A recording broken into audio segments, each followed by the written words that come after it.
നമ്മൾ ഇന്ന് നോക്കാൻ പോകുന്നത് ഇസ്ലാമിക ചരിത്രത്തിലെ വളരെ നിർണായകമായ ഒരു സംഭവമാണ്.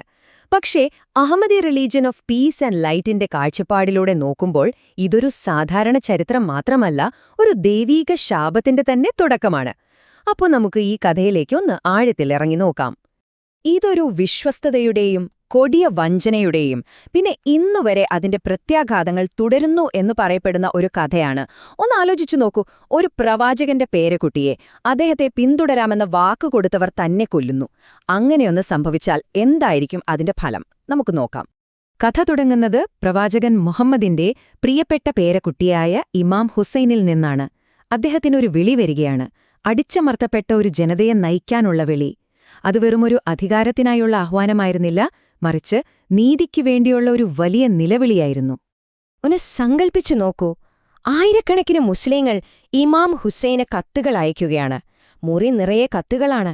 അവരെല്ലാവരും തങ്ങളുടെ കൂറ് വാഗ്ദാനം ചെയ്യുന്നു, സ്വേച്ഛാധിപതിയായ യസീദിനെതിരെ പോരാടാൻ ആവശ്യപ്പെടുന്നു. ഇത്രയധികം ആളുകൾ വിളിക്കുമ്പോൾ ഹുസൈന് ആ വിളി കേൾക്കാതിരിക്കാൻ കഴിയില്ലല്ലോ. അത് തന്റെ ജനത്തോടുള്ളൊരു കടമയായി അദ്ദേഹം കണ്ടു.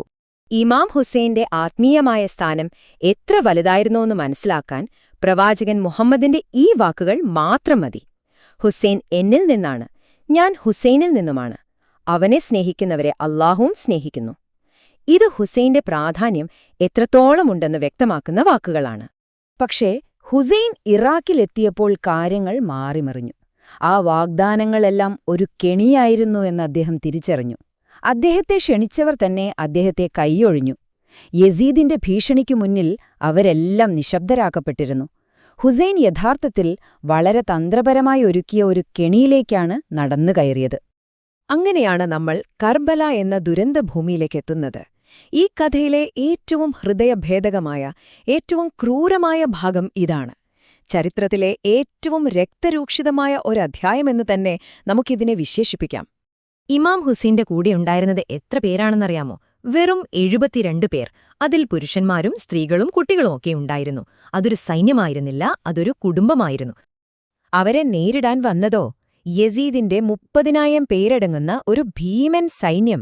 അപ്പോൾ തന്നെ നമുക്ക് ഊഹിക്കാമല്ലോ, അതൊരിക്കലും തുല്യമായ ഒരു യുദ്ധമായിരുന്നില്ല, മറിച്ച് ഒരു കൂട്ടക്കൊലയ്ക്കുള്ള എല്ലാ തയ്യാറെടുപ്പുകളോടും കൂടിയ വരവായിരുന്നു അത്.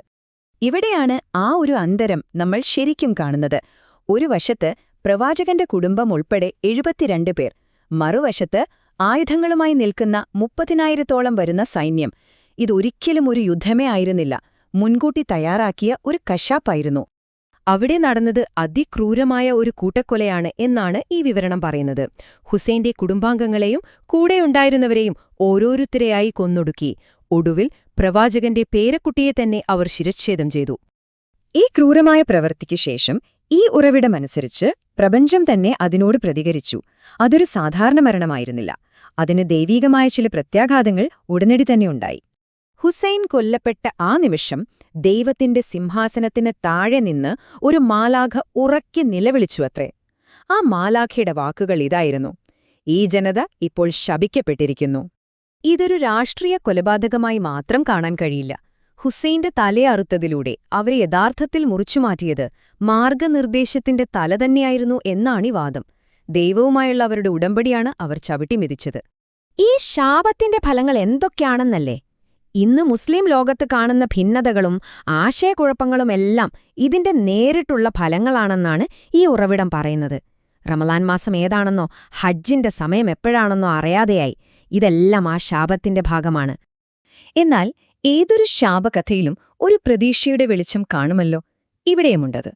ഈ ശാപത്തിനൊരു പരിഹാരത്തെക്കുറിച്ചുള്ള ഒരു പ്രവചനം കൂടി ഈ കഥയുടെ ഭാഗമാണ്. ഈ ശാപം മാറണമെങ്കിൽ ഒരു നിബന്ധനയുണ്ട്. ഹുസൈനിന്റെ രക്തത്തിന് പകരം ചോദിക്കാൻ മുഹമ്മദ് നബിയുടെ കുടുംബത്തിൽ നിന്ന് തന്നെ ഒരാൾ വരണം. ആ പ്രതികാരകൻ വരുന്നതുവരെ ഈ ശാപം അതേപടി നിലനിൽക്കും. അപ്പോഴേ ദൈവിക മാർഗനിർദ്ദേശം വീണ്ടും പുനഃസ്ഥാപിക്കപ്പെടുകയുള്ളൂ. അപ്പോൾ നമുക്ക് ഈ സമയരേഖയൊന്ന് നോക്കാം. ക്രിസ്തുവർഷം 680-ൽ ഹുസൈന്റെ മരണത്തിൽ തുടങ്ങി ഇമാമുമാരുടെ പരമ്പര വേട്ടയാടപ്പെട്ടതിലൂടെ കടന്ന് ഒടുവിൽ നമ്മൾ ഇന്നത്തെ കാലത്തേക്കെത്തുന്നു. പ്രവചിക്കപ്പെട്ട ആ പ്രതികാരകൻ ഇറാഖിൽ തിരിച്ചെത്തിയിരിക്കുന്നു എന്ന അവകാശവാദത്തിലാണ് ഈ കഥ ഇപ്പോൾ നിൽക്കുന്നത്. ഇവിടെയാണ് ചരിത്രം ആവർത്തിക്കുന്നു എന്ന് അവർ പറയുന്നത്.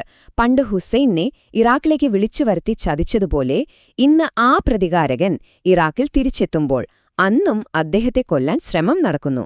ഒരേ സംഭവം വീണ്ടും ആവർത്തിക്കുകയാണ്. ചുരുക്കത്തിൽ ഇതിന്റെ എല്ലാം കാതൽ എന്താണ്? ആ ഒരൊറ്റ സംഭവം, ആ ഒരൊറ്റ വഞ്ചന ഒരു ജനതയുടെ മുഴുവൻ ആത്മീയ യാത്രയെയും വഴിതെറ്റിച്ചു. അവർ ശരിക്കും ചെയ്തത് മാർഗനിർദ്ദേശത്തിന്റെ തല ഛേദിക്കുക എന്നതായിരുന്നു. അപ്പോ നമ്മൾ എന്താണ് ഇതിൽ നിന്ന് മനസ്സിലാക്കേണ്ടത്? ഒരു ചരിത്ര സംഭവത്തെ ഇന്നും ജീവിക്കുന്നൊരു ശാപമായിട്ടാണ് ഈ ഉറവിടം നമ്മുടെ മുന്നിൽ വെക്കുന്നത്. നമ്മൾ നമ്മുടെ ഭൂതകാലത്തെപ്പറ്റി പറയുന്ന കഥകൾ നമ്മുടെ ഇന്നത്തെ യാഥാർത്ഥ്യങ്ങളെ എങ്ങനെയാണ് രൂപപ്പെടുത്തുന്നത്? ഇതൊരു വലിയ ചോദ്യമാണല്ലേ?